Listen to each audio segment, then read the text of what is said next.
I've decided that instead of doing a monthly reading wrap-up, I'm going to do a bi-monthly reading wrap-up. So these are going to be all of the books that I have read in April and May of 2024. I will say that both of these months have been amazing reading months. There's only been one book that I have rated under a 4 stars, which is wild. But I think that I am really being conscientious of what I'm reading and picking books that I really feel like in my heart of hearts I will love.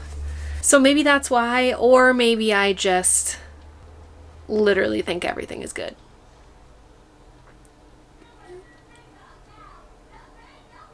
I'm gonna have to be on my reading journey for a little bit longer to really understand why everything I read is so good. It might just be because I'm new to reading and it's like exciting, but we'll see. Anyways, let's get into it. Here are the books that I read in April. Also, before we start, I just want to say I'm so sorry if you can hear the Paw Patrol movie playing downstairs. One of my sons is napping and one of my sons is watching the Paw Patrol movie because it's raining today. So I figured it was a good day to film and just have him chill out on the couch. I don't want to say the first book that I read this month because it wasn't the first book, but the first book we're going to talk about that I read in April is The Magician's Nephew by C.S. Lewis. This is the first of the Chronicles of Narnia series. It is a children's series, but it's very nostalgic for me to pick up because I did read the first 3 books in this series when I was a kid. And honestly, I don't remember anything about them. So reading this was so cool because it was nostalgic, yet at the same time, I didn't remember the plot. So it was like reading something new. Basically, this is about 2 kids who are adventuring around their, I guess maybe you would call it apartment building, and they somehow find a way to get behind all of the apartments, like in a crawl space, and they're crawling through and they're trying to get to this abandoned apartment, but they actually end up finding a door into the little boy's uncle's office space. And his uncle is a little bit crazy, I guess, is what people think about him. They think that he's kind of like this weird, crazy guy. And he basically shows these kids these rings that he either made or inherited, I can't remember. And he says that if you put the rings on, that you will get transported to a different world. Well, he tricks the little girl into putting the ring on, and she disappears. He has 2 of these rings, so the uncle, being not so great, doesn't want to go after the little girl, so the little boy uses the other ring to chase after her. Long story short, they do go to a different world, and it's basically their adventures in that world and them actually coming back to their own world and then having a conflict and having to go back into the other world again.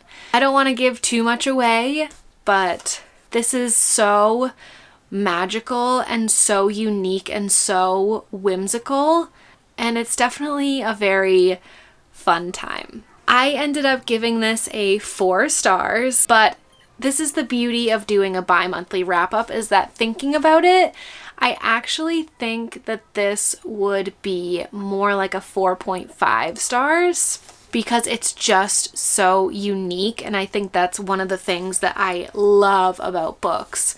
It's hard for me to get into books that have like the same tropes, the same basically theme and plot. So when I come across something that's so unique, it's definitely a high rating for me. The next book that I want to talk about is The Ocean at the End of the Lane by Neil Gaiman. I am obsessed with this book and with this author.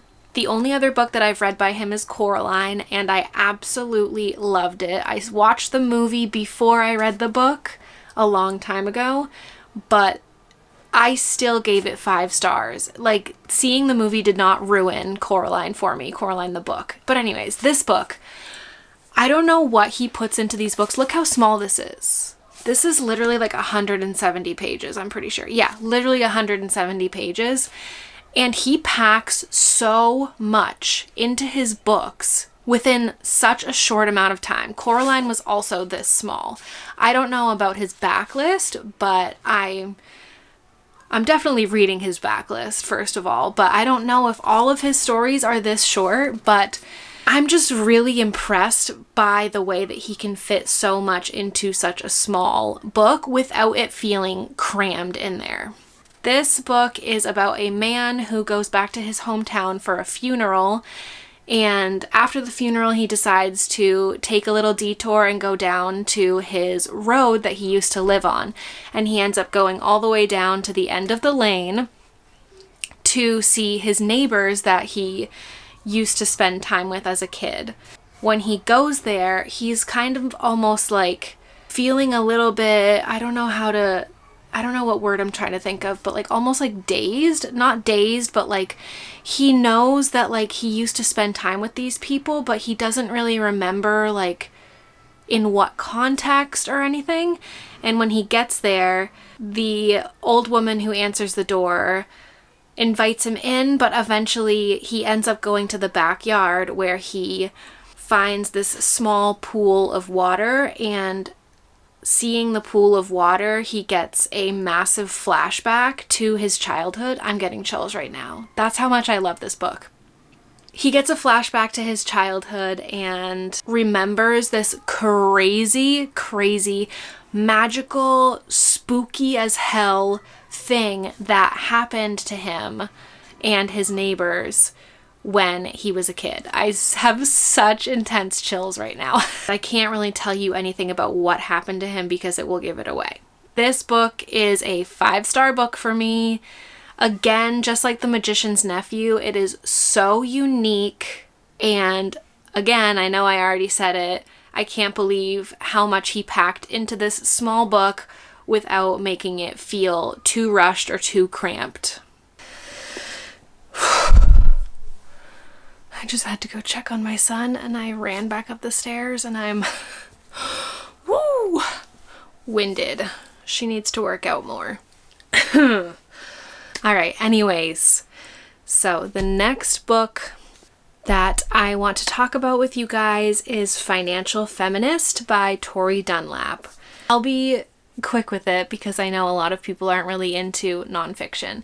This is a nonfiction book about money and finances. Basically, Tori Dunlap talks about how to invest and how to get right with your money, basically, and she tailors it to women. She talks about how a lot of times women have not had the same talks and have not been in the same space as men when it comes to finances, and it leaves us in a position of not really knowing where to start when investing and trying to get our money right. I gave this a 3.5 stars. I think that there was a lot of really good information in here, especially if you really don't have a handle on your finances and you don't know where to even start. This is a great book. But I have been on kind of like a financial learning journey for a while now, so a lot of this stuff wasn't really new to me, which is why I gave it a little bit of a lower rating. And also I listened to the audiobook, and honestly, it was so corny, like so corny. I'm a millennial, I'm 31, but this book, like Tori Dunlap, not saying anything mean about her, but like it's so millennial. It's so aggressively millennial, but that aside, it has a lot of really great information in it.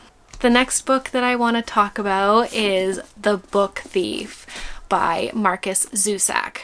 This is a historical fiction. It takes place in 1939 in Nazi Germany.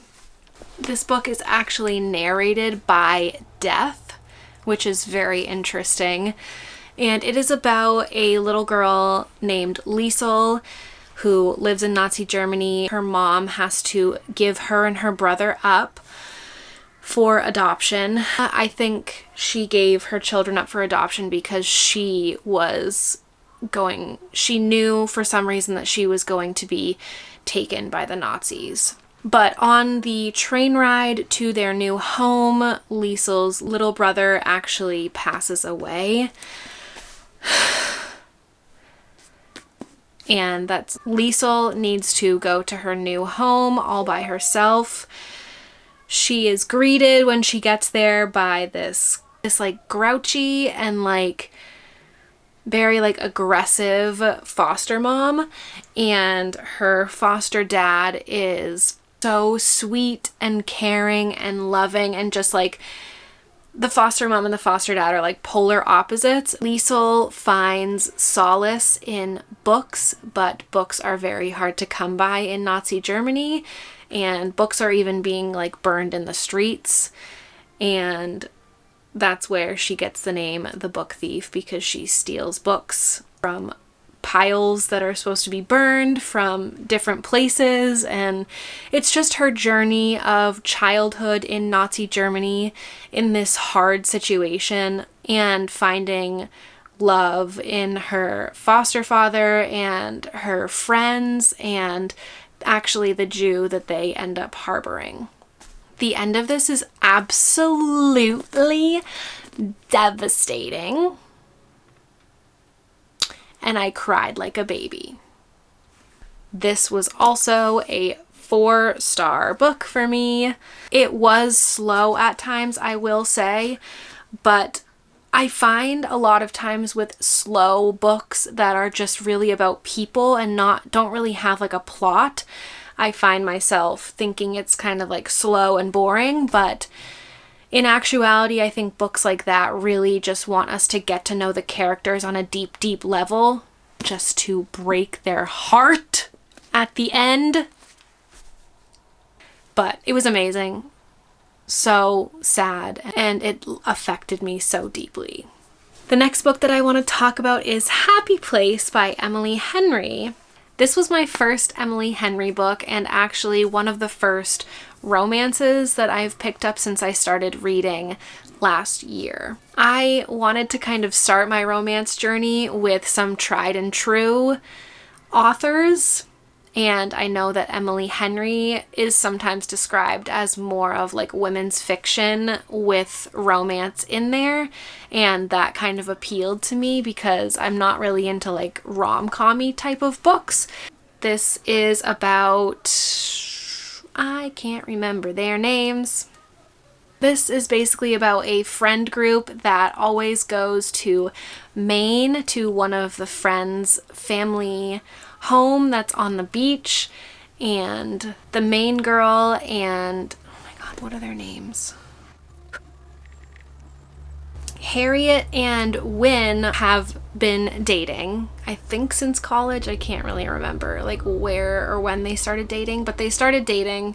They actually broke up, but they haven't told their friend group yet, and their friend group is getting together for another vacation in Maine. So it's basically like a forced proximity situation where they are broken up, but now they're forced to be together and work things out and go through this vacation together with their friends, and also trying not to give away the fact that they're not together anymore to their friends. There is a past timeline and a present timeline in this book, which I really love because we get to see them before their breakup and what happened to them, and we get to see the present timeline also. I love this book because of how nostalgic it felt. My family grew up going to Maine every year. The way that Emily Henry describes things, I don't even know how to explain it. It's just so, it just really like hits me. It makes me feel something. Like it makes me feel nostalgic, and it also makes me like yearn to be young again, and just like the feeling of being like free and happy, and just like blissfully like on vacation with your friends. I'm not sure that I was really attached to the love story really, which is kind of like one of the main parts. I found myself kind of just like getting a little bit annoyed with the characters, but honestly the nostalgia of it and like the friendship aspect and just like the being in Maine and like the descriptions of Maine really like saved it for me. So I ended up giving this a 4 stars. The next book that I want to talk about and the last book that I read in April is Insurgent by Veronica Roth. This is the second book in the Divergent series. This is about Triss. She is divergent. I don't really know how to go into detail about the second book in a series without giving everything away. Basically, they live in a dystopian Chicago. They are basically trying to save the people in the city from their government. We'll just say that. And there is a romance in this that I think is so cute and sweet. I believe this is a young adult book. I liked this book better than Divergent, the first book, because I think there was just like a little bit more like action and like things going on in this one.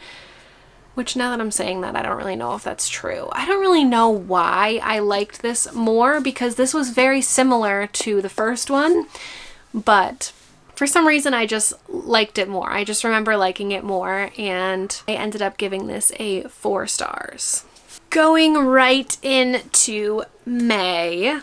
Again, not in any specific order at all. But the first book that I want to talk about that I read in May was Rock, Paper, Scissors by Alice Feeney. This is about a man and a wife who are having marriage troubles. The wife decides to book a cabin in the woods in the middle of winter for some reason. She thinks that will be a great getaway. They are both kind of thinking of this trip as like the last straw of their marriage, and they are basically going to gauge whether they stay together or not by the way that this vacation goes. They make it to this cabin and a bunch of weird, creepy stuff starts happening as it does in thriller books. They are just trying to put the pieces together and trying to figure out what the heck is going on in and around this cabin this church, actually, it's a church that they're staying in. That's pretty much all I can say without giving anything away. The plot twist in this, so good.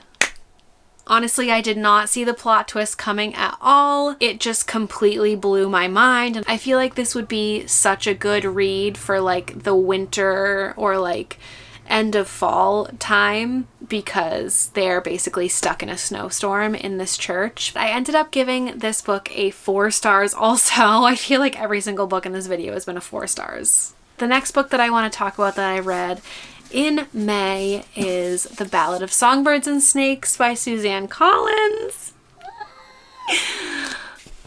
I love the Hunger Games series. If you don't know, before I go into my whole spiel, this is a dystopian book. Honestly, before reading it, I expected to not like this as much as I liked the Hunger Games series, but I ended up liking this just as much as the Hunger Games series.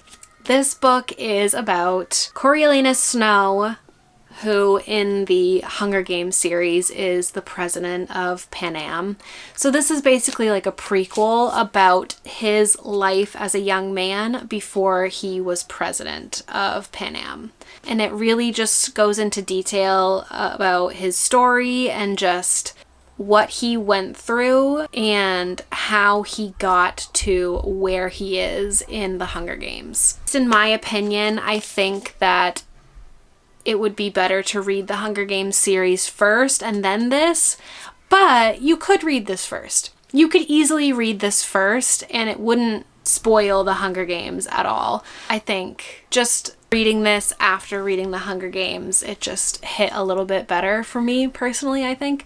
And I ended up giving this a 5 stars. I honestly loved it. The Goodreads reviews on this are not good.